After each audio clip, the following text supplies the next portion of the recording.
আমার জীবন থেকে 2টা বছর নষ্ট করে দিচ্ছেন। আমি কখনো আপনার জন্য শান্তিতে ক্লাস করতে পারিনি, ক্লাস থেকে বের করে নিয়ে আসছেন। একটা ছেলেকে 2টা বছর অপেক্ষা করানোর পরে তার হাতে বিয়ের কার্ডটা ধরে দিচ্ছে, এটা ইম্পর্টেন্ট কথা।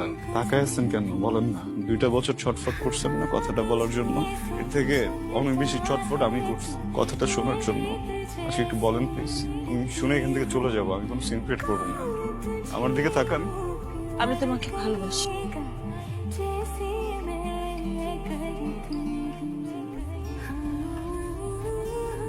ইম্পর্টেন্ট কথা শুনলা, বুঝলা, এখন চলে যেতেছো। কি কথা বলো না কেন? কারণ আমি কিছু বলতে আসিনি, শুনতে আসছিলাম। শুনে ফেলছে। আমি কি করব? বিয়ে করবেন, সংসার করবেন। এতগুলা মানুষের সামনে আমি কি বলছি সবাই শুনছে, তারপর আমার বিয়ে হবে তোমার মনে হয়? সরি, ভালো থাকবেন। ওকে।